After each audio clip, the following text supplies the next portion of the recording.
नमस्कार, बहुत स्वागत है आपका। आपके साथ मैं हूं जिया शर्मा और आप देख रहे हैं खबर अपने एमपी की।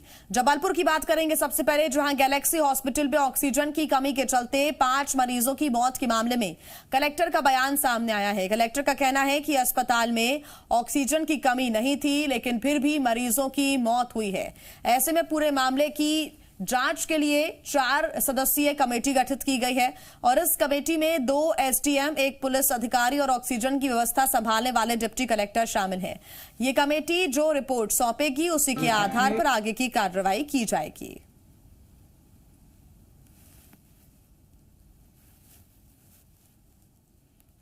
फैक्ट है कि ऑक्सीजन सप्लाई जो है वो लगातार चल रही है और पर्टिकुलर हॉस्पिटल को भी लगातार दी गई थी, कल भी दी गई थी और रात में 12 बजे भी उनके पास में सिलेंडर्स जो हैं उनकी आवश्यकता अनुसार भेजे गए थे। कारण क्या रहा है इस संबंध में जांच कमेटी गहन जांच कर रही है और जो जांच समिति निर्णय देगी उसके आधार पर अग्रिम कार्रवाई की। और इसी पर ज्यादा जानकारी के साथ जी मीडिया संवाददाता कर्ण मिश्रा हमारे साथ जुड़ गए हैं। कर्ण, सवाल यही है कि आखिर जबलपुर में 5 मौतों का जिम्मेदार कौन है? अब क्योंकि कमेटी गठन इसका कर दिया गया है, देखना होगा कि ये 4 सदस्यीय कमेटी क्या निर्णय लेती है, किस तरह से जांच आगे बढ़ती है। देखिए, बिल्कुल जिस तरीके से ये घटनाक्रम घटा, 5 मरीजों की मौत हुई जिनको प्राणवायु यानी ऑक्सीजन उनको उपलब्ध नहीं हो पाई, उनके परिजनों ने आरोप लगाया और ये आरोप महज एक परिजन ने नहीं, 5 ही मृतकों के परिजन जो है उन्होंने आरोप लगाया। और सबसे बड़ी बात ये है कि ये तस्वीर जब सामने आई इसमें पुलिसकर्मी खुद सिलेंडरों को लेकर दौड़ रहे थे अस्पताल में, देर रात उन्होंने व्यवस्था कराई थी। इस बीच जांच कमेटी गठित करना और उसकी जांच का इंतजार और प्रतिवेदन के आधार पर कार्रवाई की बात तो कलेक्टर द्वारा ये कही गई है, लेकिन कलेक्टर द्वारा जिस तरीके से ये बयान जारी किया गया है, सवाल जरूर बयान जरूर जो है वो सवालों के घेरे में आ गया। उन्होंने साफ कहा है कि देर रात वहां पर ऑक्सीजन की व्यवस्था थी, सभी सिलेंडर की पूर्ति वहां पर हो रही थी। ऐसे में ये सवाल खड़ा हो रहा है कि आखिर जो तस्वीरें सामने आई हैं, चाहे पुलिसकर्मियों ने वहां पर आनंद फानंद में सिलेंडर की उपलब्धता कराई हो, परिजनों ने जो आरोप लगाए हैं, चाहे 5 मरीजों की मौत हुई हो, ये सवाल जो है वो बेहद लाजमी है। और यही कारण है कि सियासत भी हुई है। खुद वहां पूर्व मंत्री तरुण भनोत हो, चाहे लखन दरिया हो, घनगोरिया हो, सभी वहां पर पहुंचे थे। उनने भी कलेक्टर से सवाल करने की कोशिश करी थी। कलेक्टर लगभग 3 घंटे से वहां से नजरात रहे। तो ऐसे में कई सवाल खड़े हो रहे हैं। बहरहाल अब ये देखना होगा कि 4 सदस्यीय जो कमेटी बनाई है वो जांच करेगी, उसमें दोषी कौन पाया जाता है या क्लीन चिट दे दी जाती है, ये तो आने वाला वक्त तय करेगा। लेकिन फिलहाल कलेक्टर का जो बयान है वह जरूर सवालों के घेरे में खड़ा हो गया है। जी बिल्कुल कर्ण, बहुत धन्यवाद आपका तमाम जानकारी के लिए।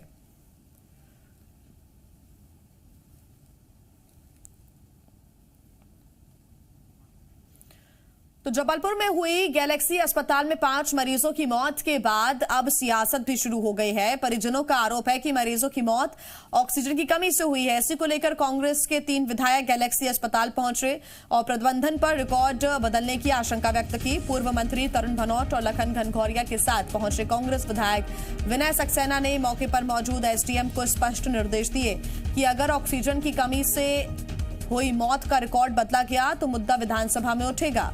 अस्पताल का रिकॉर्ड लेकर तीनों विधायक कलेक्टर के पास पहुंचे और दोषियों को कड़ी सजा देने की मांग को लेकर कलेक्टर के इंतजार में काफी देर तक यहां पर कार्यालय के चबूतरे पर ही ये पूर्व मंत्री और कांग्रेस के नेता बैठे रहे।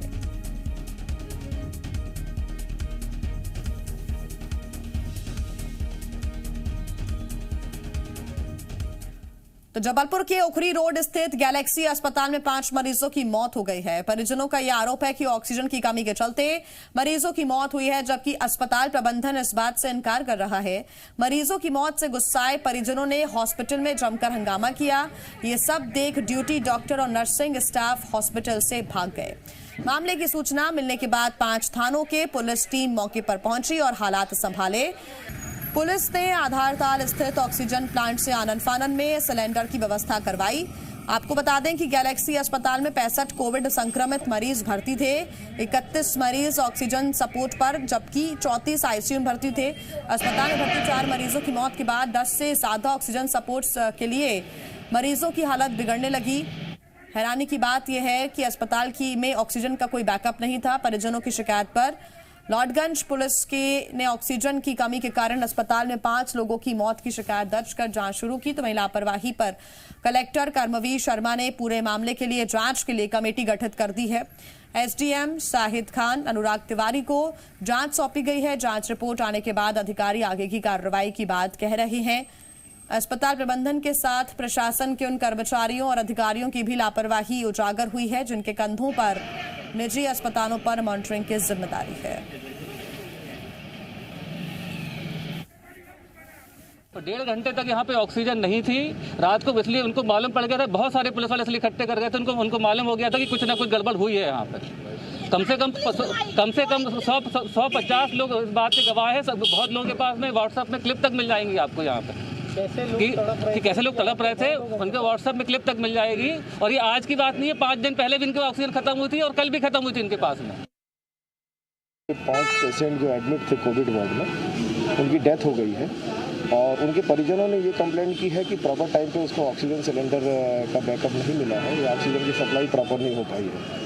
तो अभी उनके फैमिली मेम्बर से बात भी कर रहे हैं, क्योंकि वो कोविड का वार्ड है और कोविड में डेथ हुई है, तो उस प्रोटोकॉल के तहत, उस नियम के तहत उनकी डेड बॉडी हम शिफ्ट कर रहे हैं अंतिम क्रियाक्रम के लिए नगर निगम के थ्रू। और उन्होंने जो कंप्लेंट दी है उसकी हम जांच कर रहे हैं।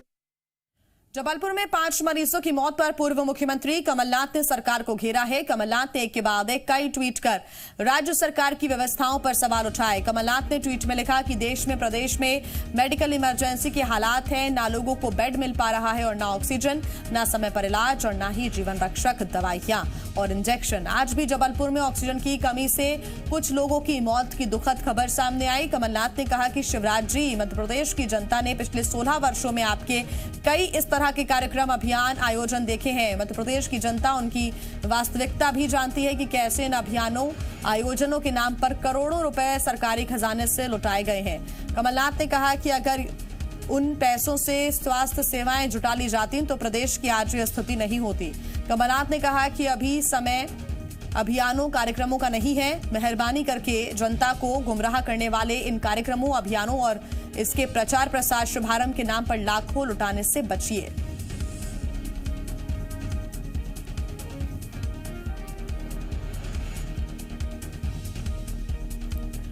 भोपाल में एम्स के सामने बोर्ड लगाकर यह जानकारी दी जा रही है कि यहां पर बेड उपलब्ध नहीं है। जितने भी बेड थे वो सारे भर गए हैं। ऐसे में मरीज एम्स में भर्ती होना चाहते हैं, उन्हें लंबा इंतजार करना पड़ेगा। इस समय हम मौजूद हैं भोपाल एम्स में और यहाँ पर एक बोर्ड आपको नजर आ रहा होगा। ये एम्स चिकित्सालय, एम्स जहाँ पर बड़ी संख्या में मरीज पहुँच रहे हैं और कोरोना का इलाज यहाँ पर हो रहा है।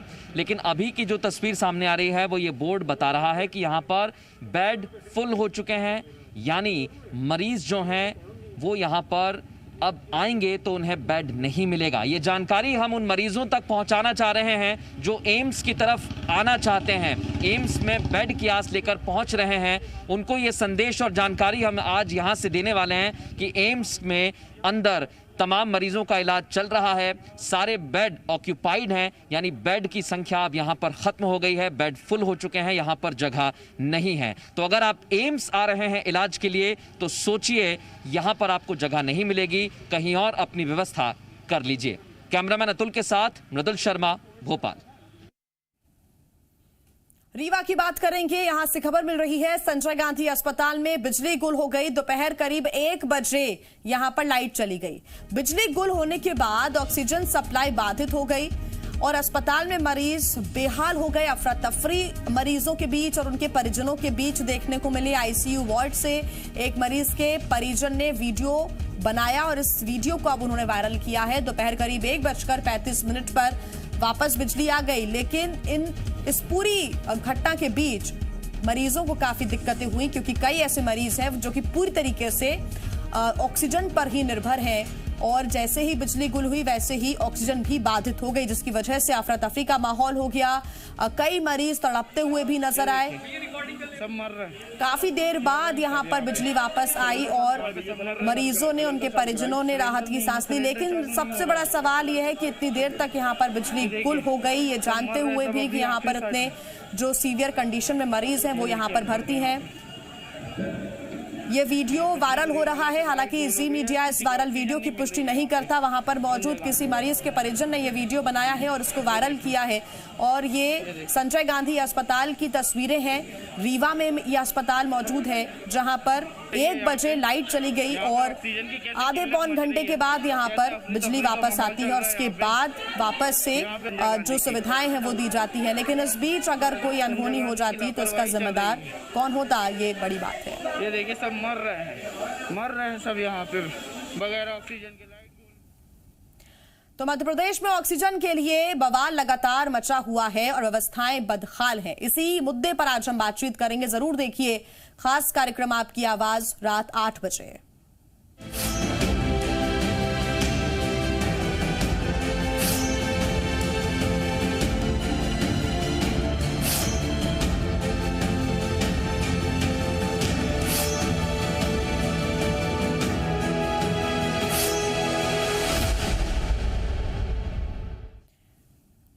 मध्य प्रदेश में बढ़ते कोरोना संक्रमण को रोकने और मरीजों की इम्यूनिटी को बढ़ाने के लिए शिवराज सरकार ने योग से निरोग कार्यक्रम की शुरुआत की है, जिसका उद्देश्य होम आइसोलेशन और कोविड केयर सेंटर में रह रहे कोरोना मरीजों का मानसिक, शारीरिक और आत्मिक स्वास्थ्य के साथ साथ उनके मनोबल को निरंतर ऊंचा बनाए रखना है।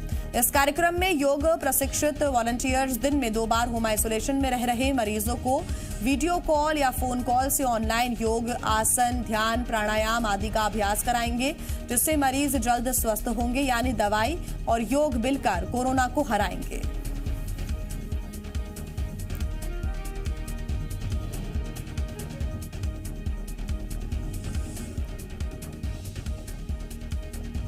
योग से निरोग आज कार्यक्रम हमने प्रारंभ किया है।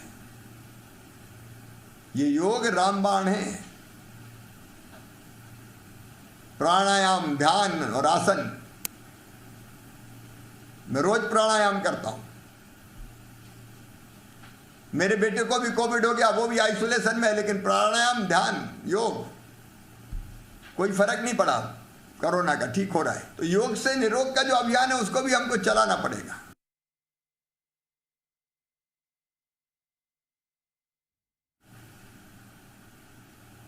उसका रजिस्ट्रेशन शुरू हो रहा है,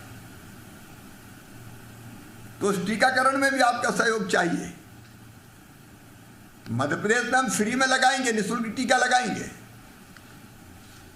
18 साल से ज्यादा उम्र के बेटे बेटी, चाहे गांव में रहते हो चाहे शहर में रहते हो, उनको मध्य प्रदेश सरकार निःशुल्क टीका लगवाएगी।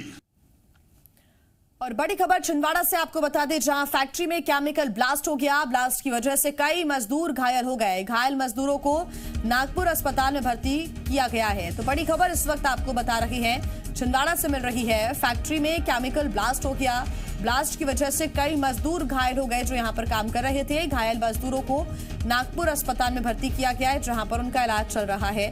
हालांकि कैसे ये ब्लास्ट हुआ, क्या वजह है इसके पीछे, ये जांच का विषय है, आगे खुलासा होगा। लेकिन फिलहाल ये जानकारी मिल रही है कि इस ब्लास्ट की वजह से कई मजदूर घायल हो गए। घायल मजदूरों को नागपुर अस्पताल में भर्ती कराया गया है। कई मजदूर इस फैक्ट्री में कार्यरत हैं, काम करते हैं और केमिकल फैक्ट्री है, इसी वजह से जो रिस्क रहता है वो बहुत ज्यादा यहाँ पर रहता है। ब्लास्ट हो गया केमिकल फैक्ट्री में और ब्लास्ट की वजह से कई मजदूर घायल हो गए। घायल मजदूरों को नागपुर अस्पताल में भर्ती किया गया है।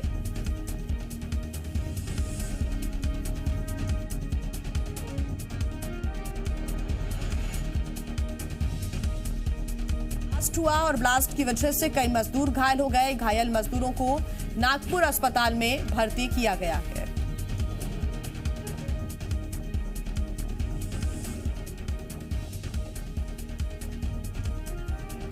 छिंदवाड़ा में ये केमिकल फैक्ट्री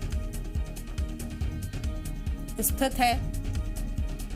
यहां पर काम करने वाले कई मजदूर इस ब्लास्ट की वजह से घायल हो गए हैं और तत्काल ही उन्हें नागपुर रेफर किया गया है ताकि इलाज उनका वहां पर हो सके। नागपुर के अस्पताल में उन्हें भर्ती करा दिया गया है, जहां पर उनका इलाज चल रहा है। छिंदवाड़ा से खबर मिल रही है, फैक्ट्री में केमिकल ब्लास्ट हो गया और ब्लास्ट की वजह से कई मजदूर घायल बताए जा रहे हैं। घायल मजदूरों को नागपुर अस्पताल में भर्ती किया गया है, जहां पर उनका इलाज चल रहा है। और देखिए ये तस्वीरें भी सामने आई है केमिकल ब्लास्ट की वजह से, जो केमिकल फैक्ट्री है यहां पर ब्लास्ट की वजह से किस तरह से चोटें मजदूरों को लगी है। यहां पर काम करने वाले मजदूरों को गंभीर चोटें आई हैं, उसकी तस्वीरें भी देखिए सामने आई हैं। अफरा तफरी का माहौल यहां पर बनता हुआ नजर जरूर आया।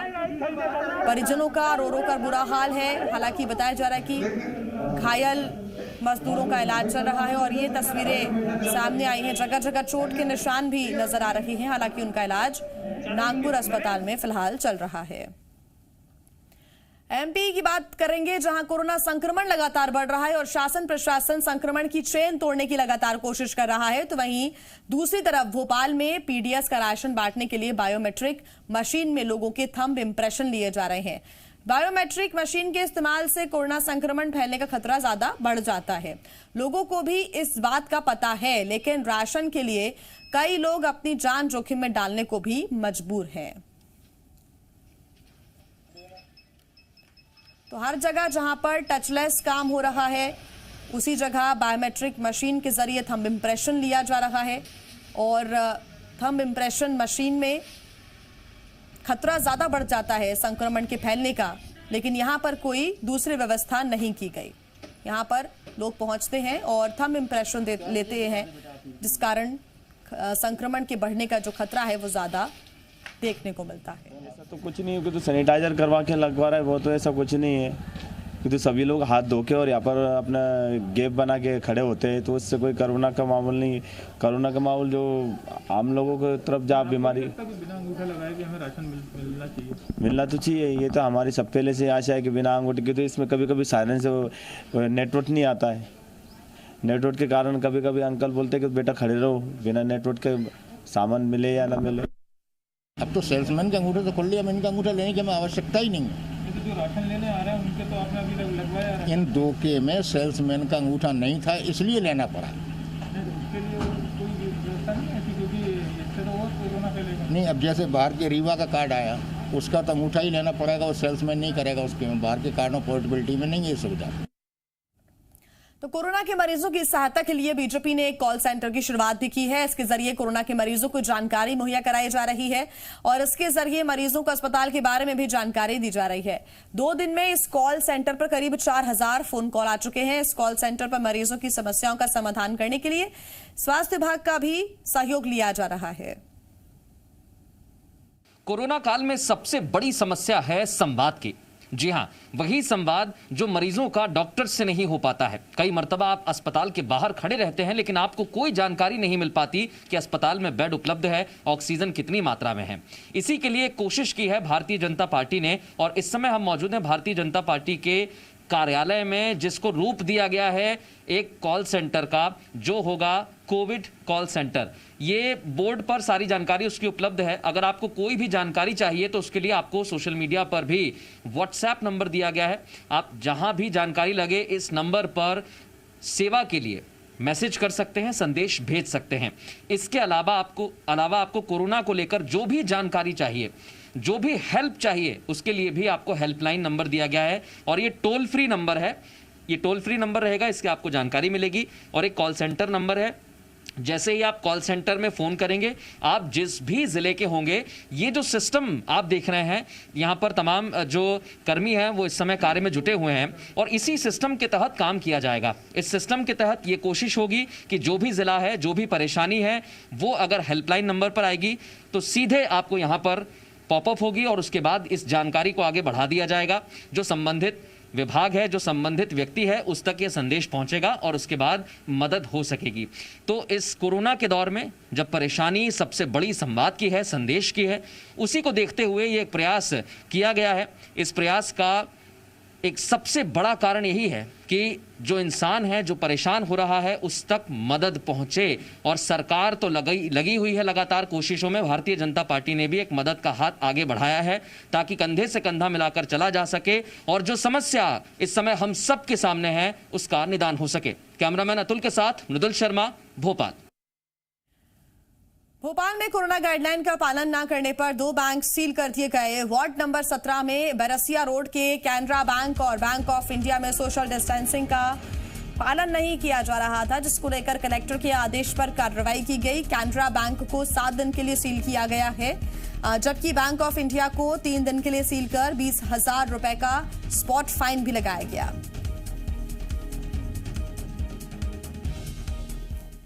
बात करेंगे ग्वालियर की, जहां रेमडेसिविर के नकली इंजेक्शन बेचने का मामला सामने आया। पुलिस ने 3 लोगों को नकली इंजेक्शन के साथ पकड़ा है। आरोपी एक प्राइवेट अस्पताल में इंजेक्शन के लिए डिलीवरी देने के लिए गया था। कोरोना संकट में आरोपी नकली इंजेक्शन भी 12-12 हजार रुपए में बेच रहे थे। पुलिस पूरे नेटवर्क का पता लगाने के लिए आरोपियों से पूछताछ कर रही है।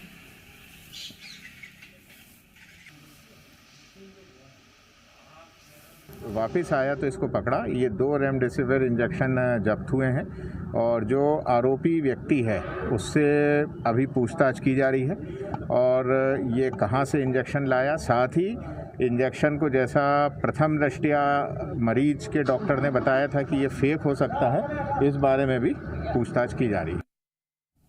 बात करेंगे विदिशा की, जहां अटल बिहारी वाजपेयी मेडिकल कॉलेज में लापरवाही सामने आई। कोरोना से 12 मरीजों की मौत के बाद शवों के साथ संवेदनहीनता बरती गई। अस्पताल से मुक्तिधाम ले जाने के लिए शव वाहन में शवों को ठीक से नहीं रखा गया, आज उसकी वजह से रास्ते में ही शव सड़क पर गिर गया। शव वाहन के पीछे परिजन भी थे, जो ड्राइवर को चिल्ला चिल्ला कर शव गिरने की बात बताते रहे, लेकिन ड्राइवर उनकी नहीं सुन रहा था। राहगीरों ने जब ड्राइवर को रोका तो उसने गाड़ी रोकी और इस दौरान काफी देर तक शव सड़क पर ही पड़ा रहा।